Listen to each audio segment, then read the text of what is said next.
All right, guys, what's up? Ben Spicer here, B Spice in the house. Coach B Spice to you guys now as we are back on College Football 25. Thought it'd be fun to give you guys a little preview of Florida State on the game. There you see there, if you pick the Seminoles as your favorite team, what it kind of looks like. We're going to go to play now. We're going to play a little game here for you on Warchant TV, on Warchant Press Room, I should say. And as I get this set up, if you're new to the channel, make sure you subscribe. We get a lot of carryover here from Warchant TV, a lot of additional interviews and exclusive stuff on this channel, so make sure you give us a like and subscribe here on this platform.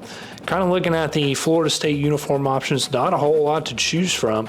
You don't have the turquoise jersey as well. I'm getting ready to go down and look at the jerseys here on the screen, but you see just 3 different helmets that you can pick from, 2 white options and the gold helmet. Again, you don't see the Seminole Heritage jersey here among the options. There's only 2 jerseys that you can pick from. From what I've read, I think EA is maybe adding a feature to where you can pay for certain jerseys, but I know certain schools have more than others, and Florida State is not one of them. Kent State, for example, has 21 helmets, but let's look at this. I'll shut up now as you see the intro for the game. Winners, legendary coaches, and today the Seminole Warchant will be rocking this place. Little gets the blood boiling, quite like a rivalry game. Barbs, shots, trash talk, things that go on throughout the week will now all be settled on this field. As we'll see a squad from the SEC, the Florida Gators, taking on the 11th ranked team in the land, the Florida State Seminoles. For EA Sports College Football, I'm Reese Davis, joined here. I love that, guys. Not going to lie, fired me up. Maybe there's some of you there on our Warchant site in the crowd. You see the overall, though, Florida State only listed as 3 points better than Florida. Not sure really how I feel about that one. We'll see how that goes with the updates going on in the season. But now just going on the depth chart, you see that running back room is stacked, absolutely. Tight end, they have Jackson West starting over Kyle Morlock. Ended up making a change there and putting Kyle Morlock as the starting tight end. The wide receiver room is crazy. There's no Hakeem Williams. It's Washington, Leonard, Maurice Smith, Keandre Jones, and Jeremiah Byers from left to right on the offensive line starting for Florida State. The defensive line is absolutely ridiculous. Patrick Payton is a 90, Marvin Jones Jr. an 84, Daryl Jackson an 88, and Joshua Farmer an 85. They have Lolo Hea as an outside linebacker. He's listed as the best one. I ended up putting Cam Riley in there. Sean Murphy's listed as a starting middle linebacker, and then you have DJ Lundy on the outside. On the right side is Arie Thomas and Fintrell Cypress, an 88 and 87 overall, respectively, in that secondary. Amarian Cooper's an 81. Earl Little is a 81 as well. Devontae Brown, the starting free safety, he comes in at an 82 overall. And Shaheem Brown is an 89. This one was surprising. Ryan Fitzgerald only a 65 overall. And honestly, Alex Mastromano is pretty underrated as well, coming in at 83. I feel like he should be at least a 90. Not going to lie. But you see the options there. Kick returner, I ended up putting Jalen Lucas in to return kicks and punts. They had Malik Benson in there at default. And you kind of had to just auto reorder the roster. There were some changes that needed made. But the biggest one to me was no Hakeem Williams. And you see this 360 view now of Doak Campbell Stadium, what it looks like from the field here on the instant replay of College Football 25. Just kind of looking at Doak. Now, again, this is the 2023 rendering that Florida State submitted. It does not reflect the current construction going on. So it'll look a little different than what you see in actuality in 2024, in the 2024 season. But from what I have gathered, this is the 2023 rendering that Florida State submitted. And if there's a game next year, it will be updated to reflect those construction changes. So let's go to the game now, see what we have. And the check down merchant, Graham Mertz, just cooking me here for a long touchdown. Elijah Badger scoring there, beating Amarian Cooper. Sorry, Duke. That was my bad. I wasn't ready out of the gates, and the defense is kind of hard on this game. I'm not going to lie. We've got Albert feeling good. He's playing a little air guitar, but we're going to spoil his concert here in Doak coming up in just a second. But, yeah, I tried to press. It did not work out well, and the Arizona State transfer for Florida just absolutely torched me on his way to the end zone. So the Gators feeling pretty good here on the road to start things off. They go up by a touchdown here early on, but I've got the answer for them. It's 3rd down and 7. Big throw from DJU to Ja'Kai Douglas, beating Florida's top corner there. Great catch from Douglas. Bailed me out a little bit there. Another 3rd down coming up. This time it's Jalen Brown, the second man through on the slant. The LSU transfer gets the 1st down for me. This ends up being a long drive. March it on down the field on him. 2nd down and goal from the 3 now. Getting a little offensive line protection audible here. Handing it off to Toafili. Sick juke. And he gets in for the touchdown. I like that. Lawrence Toafili, the bow and arrow celebration. You're going to see that a lot here in this video because apparently I didn't know how to do a different celebration. So there's LT getting into the end zone. The extra point from Fitzy ties it, and it's 7-7 here with a minute to go in the first quarter. Replay of that touchdown. Nice juke move. The juke moves on this game are impressive, by the way, guys. I will give a shout out to EA for that. Graham Mertz, though, he's unfazed. Florida marches it down the field on me in a minute. They end up scoring here. No, they don't. Psych, I got you.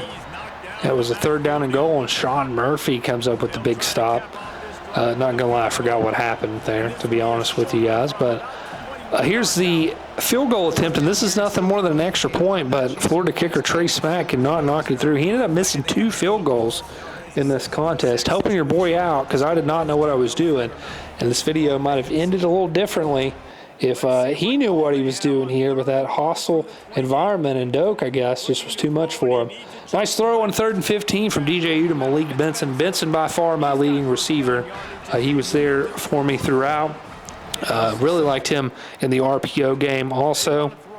Here you see me shaking off a tackle on 1st and goal. I tried to hit R1 and accidentally pressed L1. So that's why I didn't throw the ball there. I know I had my guy open out of the flat, but ended up trying to dive in. Almost hurt DJU. Thankfully, he remains in the game. A 4th down and goal from the 3 now. I'm handing it off to Roydell Williams, and he is finding the end zone. Big 4th down carry for us there. We go up just before halftime, just under the 2-minute warning. 14-7. So we'll see if Florida has an answer before halftime as Roydell Williams gets in. The fans love it and the crowd loves it. Look at that crowd, by the way. That looks beautiful on the rendering of Doak Campbell Stadium and the fans. And another nice juke move there from Roydell to get in. This is 3rd and 19, and this is Patrick Payton making the sack on Graham Mertz. And this is me being dumb and calling timeout. I don't know, I guess I was watching too much of Les Miles games recently, and some bad clock management there. So I ended up calling for a timeout, which gives them the opportunity to kick this long field goal from the 34. So Smack can't make the extra point field goal, but somehow he ends up making this 51-yarder, and that keeps Florida down by just 4 going into halftime. It's 14-10. Noles out in front. Still trying to figure everything out, guys. But it's a relatively scoreless quarter until late in the 3rd out of the locker room, and that's when I get this nice jet touch pass to Malik Benson. We told you he was a Swiss Army knife for me, and he finds the end zone, beating the edge there and giving the edge and getting into the end zone for the touchdown. And giving us that bow and arrow celebration again. I think I did that like 4 times in this video. Sorry, guys. Still trying to figure that out. Florida would not go away, though. This is Graham Mertz, 1st down and 10 from the 27. And I don't know what Devontae Brown is doing there, but he sold on that play, and Wilson gets into the end zone, keeping the Gators in the game. That was not ideal there. Again, not doing the user control of the safety there. That should have been picked off, but trying to figure things out here. So this is DJU rolling out, 1st down and 10 from the 42, and he hits Kentron Portier. For the big 1st down, Portier, I believe, was the 4th or 5th receiver. I ended up putting him into the game later on. Ja'Kai Douglas was the number 2 receiver. They've also got Destin Hill in the game. You see him out wide to the right. And again, no Hakeem Williams. I don't know what to say about that one, guys. Hopefully he is put in there on the update. There's Keziah Holmes, though. RB number 4 on the depth chart, picking up a big game. He was my guy on this one. You see, I carried 14 times for 89 yards with him. Also mixed Roydell Williams in there a lot. Didn't use Jalen Lucas a lot. I've got to figure that out. But here I can't figure out where the quarterback run is. I'm looking for a designed quarterback run to DJU, and I can't find it. All they have in the Florida State playbook is a quarterback sneak. So you'd like to see something added to that. All he has is the option type runs, but you'd like to see like a quarterback power or something of that sort added. Here trying to go up a little bit late in the game, 3 minutes to go. It's 21-18. Taking some time off the clock and handing it off to Roydell Williams. Williams was my guy in the red zone. He comes through with another touchdown and another bow and arrow celebration here. Not a whole lot going on as he's able to get it into the end zone. Not much resistance from Florida, but they did keep things interesting offensively, man. Here they are again, moving it down the field. 2nd down in inches. They fight off the blitz and find Wilson for the touchdown. Like I said, guys, defense is tough on here. We had Florida State looking like a 2010s Big 12 defense. But that's okay. We'll get things figured out. And they couldn't get things figured out on defense themselves. Here's that touch pass again on 4th down and 3 to Benson. He picks up a big gain. I get it inside the 10, and I'm feeling a little greedy. I want to run it up a little bit on my rivals. I need the style points, baby, for the playoff committee. So I'm going to take Toafili. He's the middle receiver there over on the left side of the field. Doing an audible, do a hot route to the slant, and Toafili ends up getting in. For the score, we have the safety there, Shook. He didn't know what to do. Toafili knows what to do, though. That bow and arrow celebration, baby. That's my trademark, I guess. We get into the end zone. Toafili on the slant route. And that's all we've got. That's the game right there. We end up coming out on top 34-25. I do end up onside kicking it just because I'm a jerk, and I don't get it. But that's how things end. So you see kind of the post-game celebration and what we have here. They actually update the head-to-head result in the rivalry game. So that's cool to see. You see FSU picking up the win here in the series. And that's about it. That's all we've got. DJU wins player of the game, and Florida State wins 36-25. So that's our first look at college football 25. If you're playing the game, leave us a comment and let us know what your gamer tag is. And thanks for joining us here on Warchant Press Room.